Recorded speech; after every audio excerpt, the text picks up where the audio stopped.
ಇಲ್ಲ, ನೀವು ತಪ್ಪು ತಿಳ್ಕೊಂಡಿದ್ದೀರಾ. ಒಂದು ಪಕ್ಷದಿಂದ MLA ಆಗಿ ಬಂದ ನಂತರ ಯಂಗ್ಸ್ಟರ್ ಎಂಪವರ್ಮೆಂಟ್ ಪಕ್ಷದ ರಾಷ್ಟ್ರೀಯ ಅಧ್ಯಕ್ಷ. ಈ ಪಕ್ಷ ನಾನೇ ಕಟ್ಟಿರುವಂತದ್ದು. ಇದರ ಜೊತೆಗೆ ನಾನು ಈ ಬಾರಿ ನಡೀತಾ ಇರುವಂತಹ ದಾವಣಗೆರೆ ವಿಧಾನಸಭಾ ಕ್ಷೇತ್ರದ ಬೈ ಎಲೆಕ್ಷನ್ ಅಭ್ಯರ್ಥಿ. ನಾನು ಲಾಸ್ಟ್ ಅಲ್ಲಿ ಎಲ್ಲಾರ್ಕಿಂತ ಲಾಸ್ಟ್ ಅಲ್ಲಿ ಹೋಗಿ ನಾಮಿನೇಷನ್ ಹಾಕಿದ್ದು. ಯಾಕೆಂದ್ರೆ ನಮ್ಮ ಹಬ್ಬ ಇತ್ತು, ರಂಜಾನ್ ಹಬ್ಬ. ಹಾಗಾಗಿ ಅದ 2ನೇ ದಿವಸಕ್ಕೆ ಹೋಗಿ ನಾಮಿನೇಷನ್ ಹಾಕಿದ್ದು.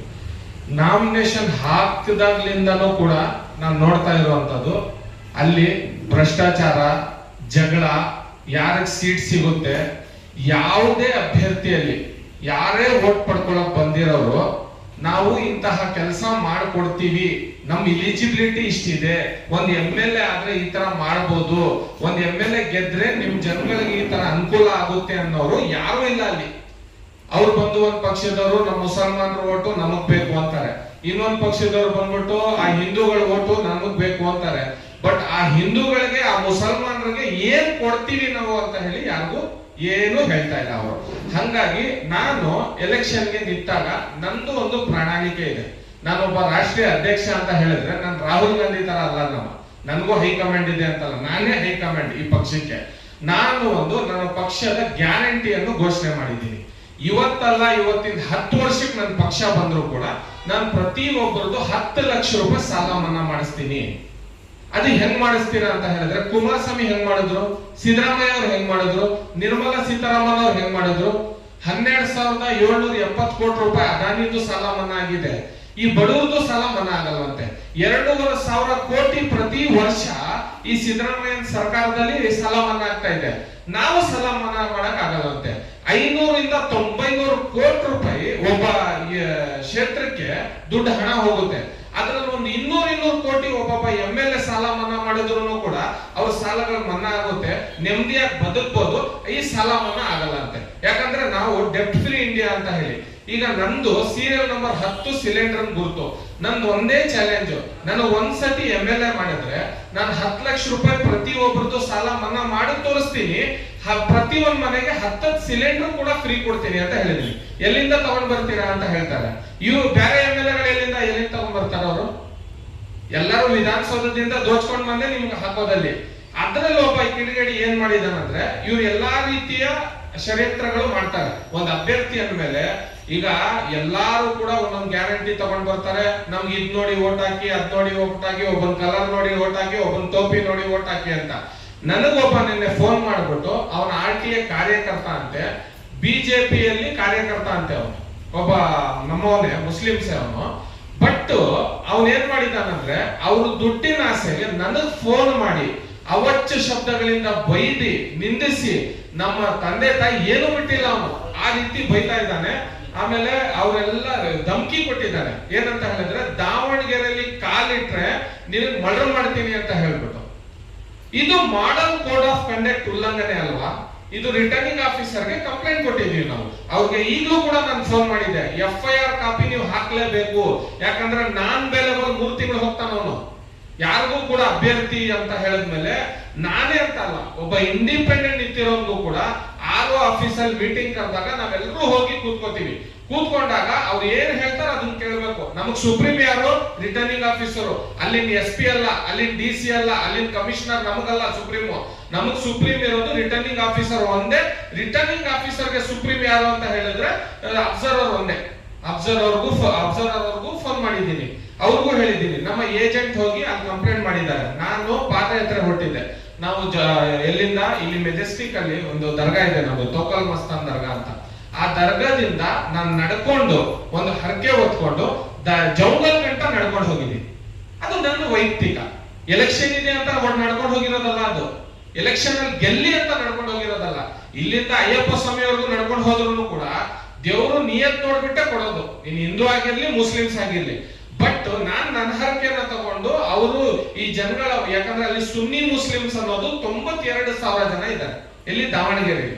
ಅವರೆಲ್ಲ ಓಟ್ ಹಾಕಿ ನನ್ನ ಗೆಲ್ಲಿಸ್ತಾರ ಅಂತ ಹೇಳಿ ಒಂದೊಂದು ಓಟಿಗೆ 7,000 ರೂಪಾಯಿ ಕೊಡ್ತಾ ಇದ್ದಾರೆ. ಒಂದು ಓಟಿಗೆ 7,000 ರೂಪಾಯಿ.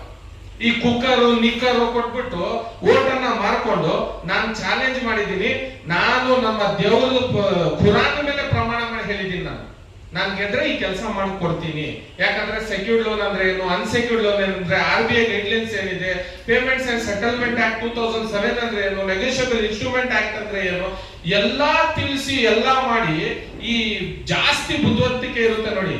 ಈಗ ನೀವೆಲ್ಲ ಪತ್ರಕರ್ತರು, ನೀವು ಪ್ರಶ್ನೆ ಮಾಡೋದ್ರಲ್ಲಿ ಒಂದು ದಮ್ಮಿ ಇರುತ್ತೆ, ಒಂದು ತಾಕತ್ ಇರುತ್ತೆ, ಒಂದು ಸಮಾಜಕ್ಕೆ ಒಂದು ಉತ್ತರ ಹೋಗುತ್ತೆ. ಅದಕ್ಕೆ ಯಾರ್ಯಾರೋ ರೋಡಲ್ಲಿ ಹೋಗೋರು 500 ರೂಪಾಯಿಗೆ 600 ರೂಪಾಯಿಗೆ ಅವ್ನು ವೋಟ್ ಮಾಡ್ಕೊಳ್ಳೋನು, ಇವನು ಯಾವ್ದೋ ಕಂಪನಿ ಯಾವ್ದೋ ಪಕ್ಷದ ಬಾವುಟ ಹಿಡ್ಕೊಂಡು ಓಡಾನೋನು ಈ ತರ ಫೋನ್ ಮಾಡಿ ನನ್ಗೆ ಧಮಕಿ ಕೊಟ್ಟಿದ್ದಾನಂದ್ರೆ ಇದು ಪೀಸ್ಫುಲ್ ಎಲೆಕ್ಷನ್? ನಾನು ನಿಮಗೆ ಕೇಳೋದು, ಇದು ಪೀಸ್ಫುಲ್ ಎಲೆಕ್ಷನ್? ಇದು ಈ ನಡೀತಾ ಇದೆಯಲ್ಲ, ಇದು ರೌಡಿಸಮ್ ಎಲೆಕ್ಷನ್ ಅಂತಾರೆ. ಇದಕ್ಕೆ ಪೀಸ್ಫುಲ್ ಎಲೆಕ್ಷನ್ ಅಂತ ಹೇಳಕ್ ಸಾಧ್ಯ ಇಲ್ಲ. ಅದು ದಾವಣಗೆರೆಯಲ್ಲಿ ನಡೀತಾ ಇರುವಂತದ್ದು. ಅವನು ಯಾರೋ ಪೈಲ್ವಾನ್ ಬಂದ, ಅವನಿಗೆ ತಗೊಂಡು ದೊಡ್ಡದಾಗಿ ಇದು ಮಾಡಿದ್ರು. ಲಾಸ್ಟ್ ಅವನು ದೇವ್ರು ಬಂದ್ರು ನಾನು ಚೇಂಜ್ ಆಗಲ್ಲ ಅಂತ ಹೇಳ್ಬಿಡ, ದೇವ್ರು ಬರೋಕ್ಕಿಂತ ಮುಂಚೆನೆ ಅವ್ನು ಚೇಂಜ್ ಆಗ್ಬಿಟ್ಟ. ಅವನು ಎಲ್ಲಿ ದೇವ್ರ ಕೆಳಗಡೆ ಎಲ್ಲಿದ್ಬಿಡ್ತಾನ ಅಂತ ಹೇಳಿ ಈ ತರ ಸಾವಿರಾರು ಜನಗಳಿಗೆ ನೋಡಿ. ಮುಸ್ಲಿಮ್ಸ್ ಅಂತ ಮತ ಜಾಸ್ತಿ ಇದೆ ಅಂತ Darshan versus Sudeep star war ನಿರ್ಮಾಣ ಮಾಡಿರುವಂತದ್ದು. ಇದು ಆಚಾರ್ಯ ಚಾಣಕ್ಯ ಕಟ್ಟಿರುವಂತ ಬಾಬಾ ಸಾಹೇಬ್ ಭೀಮ್ರಾವ್ ಅಂಬೇಡ್ಕರ್ ಐಡಿಯಾಲಜಿ ಮೇಲೆ ನಡೆಯುವಂತ ದೇಶ ಇದು ನಮ್ದು. ಇದು ನಿನ್ ಮುಸ್ಲಿಮ್ಸ್, ನಿನ್ ಹಿಂದೂ, ಯದಾ ಯದಾದಿ ಧರ್ಮಸ್ಯ ಯದದಿ ಭವತು ಭಾರತ. ಇದು ನೀನ್ ಕಟ್ಟಿರೋದಲ್ಲ, ನಾನ್ ಕಟ್ಟಿರೋದಲ್ಲ. ಆ 12 ವರ್ಷದ ಹುಡುಗನ್ ಕರ್ಕೊಂಡ್ಬಂದು ಅಖಂಡ ಭಾರತವನ್ನು ಕಟ್ಟಿರೋದು. ಇಂಥದ್ರಲ್ಲಿ ನೋಡಿ, ನನ್ನ ಕಂಪ್ಲೇಂಟ್ ಕಾಪಿನೂ ಇದೆ ನನ್ನ ಹತ್ರ. ಅವನು ಬೈದಿರೋಂಥದ್ದು ಎಲ್ಲ ರಿಕಾರ್ಡಿಂಗು ಕೂಡ ಕಳಿಸಿದ್ದೀನಿ ನಾನು. ರಿಕಾರ್ಡಿಂಗ್ ಎಷ್ಟು ಖರಾಬ್ ಇದೆ ಅಂತ ಹೇಳಿದ್ರೆ ಅದು ನನ್ನ ಜೀವನದಲ್ಲಿ ನಾನು ಕೇಳಿರ್ಲಿಲ್ಲ. ಆ ತರ ಶಬ್ದಗಳು, ಆ ತರ ಬೈತಾನ ಅವನು. ಅವನು ವಸೀಂ ಅಂತ ಹೇಳ್ಬಿಟ್ಟು, ಮೊಹಮ್ಮದ್ ವಸೀಂ ಅವನ ಹೆಸರು. ಅವನು ದಾವಣಗೆರೆ, ಅವನು ಲೋಕಲ್. ಅವನು ಅಂದ್ರೆ ಈಗ ಎಲ್ಲಿ ಮುಸಲ್ಮಾನರು ಓಟ್ಗಳ, ಈಗ ಪ್ರತಿ ಒಂದು ಹೆಣ್ಮಗುಗೂ ಗೊತ್ತು 10 ಸಿಲಿಂಡರ್ ಫ್ರೀ ಕೊಡ್ತಾರಂದ್ರೆ ಇವ್ರಿಗೆ ಓಟ್ ಹಾಕ್ಬೇಕು ಅಂತ. 10 ಲಕ್ಷ ಸಾಲ ಮನ್ನಾ ಮಾಡಿಸ್ತಾನಂದ್ರೆ ಇವ್ರಿಗೆ ಓಟ್ ಹಾಕ್ಬೇಕು. ಒಂದ್ಸತಿ ಅವಕಾಶ ಕೊಟ್ಟು ನೋಡ್ಬೋದಲ್ಲ. ನಾನ್ ಮಾಡಿಲ್ಲ ಅಂದ್ರೆ 15 ದಿನದಲ್ಲಿ ರಾಜೀನಾಮೆನೂ ಕೊಡ್ಬೋದಲ್ಲ. ಇದೇನ್ ರಿಎಲೆಕ್ಷನ್ ಆಗಲ್ಲ ಮತ್ತೆ ಇದೆಲ್ಲ ಅಂತ ಹೇಳ್ವಲ್ಲ. ಇದು ಶಾಶ್ವತ ಅಲ್ವಲ್ಲ. ಸೀಟ್ಗೋಸ್ಕರ ಸಾಯುವಂತ ಜನ ಇವರು. ಯಾಕಂದ್ರೆ ಸೀಟ್ ಅಂದ್ರೆ ಜೀವ ಬಿಟ್ಬಿಡ್ತಾರೆ. ಇವ್ರ ಜೀವಮಾನದಲ್ಲೂ ಕೂಡ ಇವರು ಈ ಎಷ್ಟು ಜನ MLA ಗಳಾಗಿದ್ದಾರೆ ಇವತ್ತು ನೋಡಿ. ಇಡೀ ಕ್ಯಾಬಿನೆಟ್ ಕಾಂಗ್ರೆಸ್ದು ಅಲ್ಲಿದೆ ದಾವಣಗೆರೆಯಲ್ಲಿ. ಒಬ್ಬೊಬ್ಬ ಒಂದೊಂದ್ ರೀತಿ ಸ್ಟೇಟ್ಮೆಂಟ್. ಅವ್ರ ಕ್ಷೇತ್ರಕ್ಕೆ ಹೋಗಿ ನೋಡಿ, ಅವ್ರಿಗೆ ಕಸ ಎತ್ತಿಲ್ಲ. ಈ ಶಿವಾಜಿನಗರ ಕ್ಷೇತ್ರದಿಂದ ಅಲ್ಲಿಗೆ ಹೋಗಿದ್ದಾರೆ. ಈ ಶಿವಾಜಿನಗರದೊಳಗೆ ಗೆಬ್ಬೆ ಬುರ್ಸಿದ್ದಾರೆ. ಅವ್ರ ಕ್ಷೇತ್ರನ ನೀಟಾಗಿ ಇಟ್ಕೊಳ್ಳಿ ಅಂದ್ರೆ ಅಲ್ಲಿ ಅವನ ಕೆಲ್ಸಕ್ಕೆ ಹೋಗಿದ್ದಾರೆ ಅವರು. ನಾ ಗೆಲ್ಲಿಸ್ಲಿ, ನಿಮ್ ಪಕ್ಷದ ಕೆಲಸ, ನಿಮ್ ಕಾರ್ಯ ಯಾರೇ ಇದ್ರು ಕೂಡ ನಿಮ್ ಪಕ್ಷ ನಿಮ್ ಇದನ್ನು ನೀವು ಮಾಡ್ಲೇಬೇಕು, ಬೇಡ ಅಂತಲ್ಲ. ನಮಗೆ ಧಮಕಿ ಕೊಡಿಸುವಂತ ಅವಶ್ಯಕತೆ ಏನ್ ಬಂತು ನಿಮ್ಗೆ? ಇಷ್ಟು ಹೇಳಿತನ ಏನಕ್ಕೆ ಬಂತು? ಇದೇ ಕೆಲಸ ನೀವು ಎಲೆಕ್ಷನ್ ಆದ್ಮೇಲೆ ಮಾಡ್ಬೋದಾಗಿತ್ತಲ್ಲ, ಇಲ್ಲ ಎಲೆಕ್ಷನ್ ಗಿಂತ ಮುಂಚೆ ಮಾಡ್ಬೋದಾಗಿತ್ತಲ್ಲ. ನಾನು 3 ವರ್ಷದಿಂದ ಸಾಲದಿಂದ ಸಾಯ್ತಾ ಇರುವಂತ ಜನಗಳಿಗೆ 170 ಜನಕ್ಕೆ ಉಳಿಸಿದೀನಿ. ಅವ್ರ ಕೈಲಿ ಸ್ಟೇಟ್ಮೆಂಟ್ ತಗೊಂಡಿದ್ದೀನಿ. ನೀವು ಸಿಗ್ತಾ ಇರ್ಲಿಲ್ಲ ಅಂದ್ರೆ ನಾವು ಸಾಯ್ತಾ ಇದ್ವಿ ಅಂತ ಹೇಳಿದ್ದಾರೆ.